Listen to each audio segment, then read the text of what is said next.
نہیں ہے، یہ دونوں شے غیر اللہ ہے۔ جب دونوں شے کے ذریعے ان سے مدد حاصل کی جا سکتی ہے تو پھر اولیاء اللہ سے مدد کیوں حاصل نہیں کی جا سکتی؟ سمجھے اس بات کو؟ اب ایک کو اور آگے لے کے چلے، ذہن رکھیے گا نیک اعمال، کیا رکھنا ہے ذہن میں؟ وہ نیک اعمال جس کے ذریعے اللہ کا قرب حاصل ہو، وہ وسیلہ بن جاتا ہے، عبادت بھی بن جاتا ہے۔ اب کس طرح بنے گا؟ مجھے بتائیے، عبادت کامل ہے کہ ناقص؟ کاملوں کی عبادت کامل ہوتی ہے اور ناقصوں کی عبادت بولیے ناقص ہوتی ہے۔ آپ اور میں کامل ہے کہ ناقص؟ ناقص ہے، ہم ناقص ہیں۔ بڑا اہم نقطہ سمجھا رہا ہوں، اگر آپ نے اس کو سمجھ لیا تو انشاءاللہ آپ کا دل پر نقش ہو جائے گا۔ ناقص کیوں ہے؟ نماز پڑھ رہے ہیں، روزہ رکھ رہے ہیں، صدقہ و خیرات کر رہے ہیں، حج کر رہے ہیں اور دیگر نیک اعمال کر رہے ہیں، پھر یہ ناقص کیوں ہو گئے؟ فرمایا گیا ہے ناقص اس لیے ہو جاتا ہے، بندے کی جب نیت خراب ہو تو عمل ناقص ہو جاتا ہے۔ اللہ کے رب سبحان اللہ، بندے کی جب نیت خراب ہو تو عمل ناقص، اور جب نیت اچھی ہو تو عمل کامل ہو جاتا ہے۔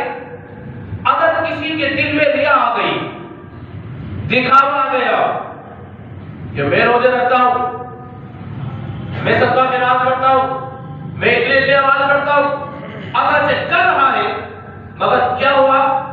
نیت کی خرابی ہوئی، عمل خراب ہو گیا، تو اب ذرا غور کیجیے، دل پہ ہاتھ رکھ کے میں آپ سے ایک بات پوچھتا ہوں، ناقص عبادت کو وسیلہ بنایا جا سکتا ہے تو پھر اولیاء اللہ کو وسیلہ کیوں نہیں بنایا جا سکتا؟ بتائیے بات آپ کی، نماز قبول ہو نہ ہو تو گارنٹی ہے؟ بولیے،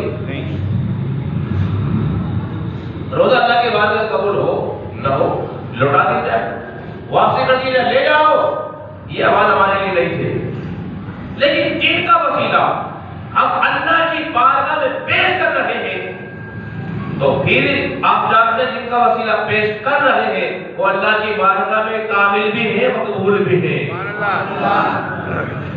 اسی لیے ہم اولیاء اللہ کا وسیلہ پیش کرتے ہیں تاکہ ہماری ناقص عبادت بھی ان کے لوگوں کے توفیل میں مقبول ہو جائے۔ اگر یہ شرط ناجائز حرام ہوتا تو بولے انبیاء اولیاء کبھی اس کو اپنی تعلیمات میں تذکرہ ہی نہ فرماتے۔ ابو نعیم نے، امام بہجی نے، ابن اسحاق نے اس روایت کو نقل فرمایا، بڑی مشہور بات ہے، میں اشارہ کرتے ہوئے آگے چڑھتا ہوں۔ جب حضرت آدم علیہ السلام سے ہو گئی خطا، خطا اجتہادی جسے کہتے ہیں بھول، گناہ نہیں، معاذ اللہ، انبیاء کرام کی عصمت گناہ سے پاک ہوتی ہے، سبحان اللہ سبحان اللہ، یہ بات ہے، بھول ہو گئی، اور بھول ہونا علم کی نفی کا باعث نہیں ہے کہ علم تو تھا ہی نہیں، جب وہ بھول گئے، ایسا ہرگز نہیں ہے۔ اگر آپ 4 رکعت پڑھ رہے ہو اور آپ کو دوسری رکعت میں بیٹھنا ہو اور آپ کھڑے ہو جائیں تو کیا آپ کا علم نہیں تھا؟ ارے بولیے تو یار، ہاں، لیکن توجہ نہیں رہی تو جس کی وجہ سے آپ کو غلطی لگ گئی۔ تو بس آپ کسی معاملے میں انبیاء کرام علیہ السلام کی ان کی توجہ کسی طرف نہ ہونا اور بھول جانا یہ گناہ نہیں ہوتا۔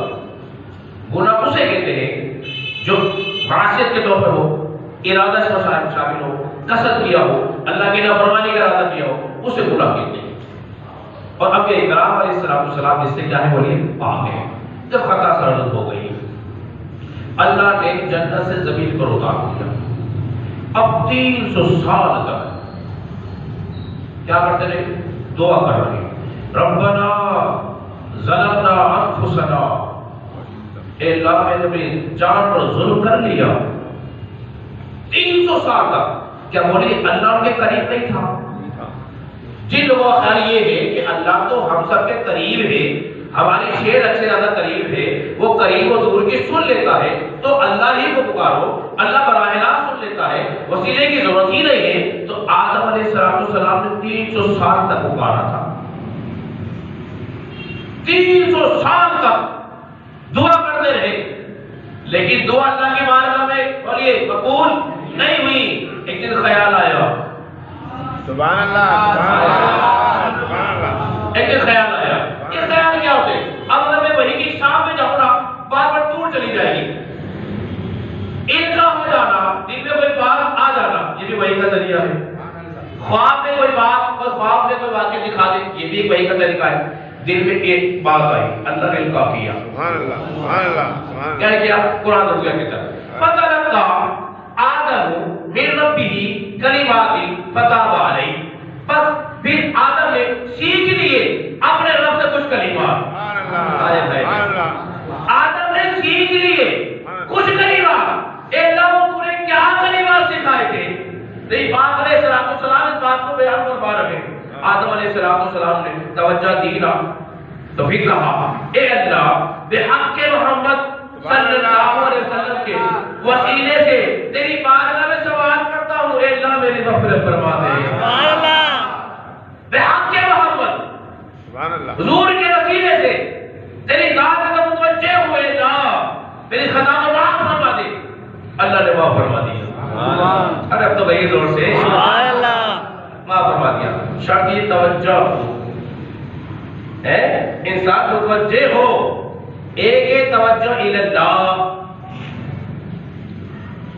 ایک توجہ اللہ، ایک دوسرا ہے متوجہ اللہ، ایک بندے کا توجہ کرنا، ایک اللہ کا توجہ کرنا، بڑا فرق ہے۔ سبحان اللہ، اللہ نے پوچھا اے آدم تو نے کیسے جانا؟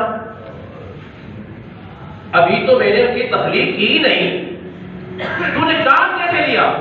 آدم علیہ السلام نے اللہ کی بات میں عرض کی، اللہ جس لمحے تو نے میری تخلیق کی تھی تو عرش کے ستونوں پر میں نے ایک نام لکھا ہوا دیکھا تھا، سبحان اللہ، عرش کے ستونوں پہ ایک کلمہ، ایک اسم گرامی وہ میں نے لکھا ہوا دیکھا تھا کہ لا الہ الا اللہ محمد رسول اللہ، یہ کلمہ لکھا ہوا دیکھا۔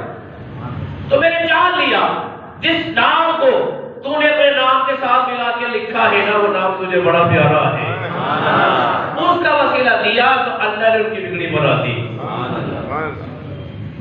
بگڑی بنا دی۔ تو معلوم یہ ہوا کہ انبیاء اکرام علیہ السلام کا وسیلہ پیش کرنے سے بگڑیاں بن جاتی ہے، مشکلیں حل ہو جاتی ہیں۔ کیا بتائیے کہ حضرت آدم علیہ السلام نے اللہ کی عبادت نہیں کی ہوگی؟ ہے جی؟ چلو جی اگلے مقام پہ طے چلو۔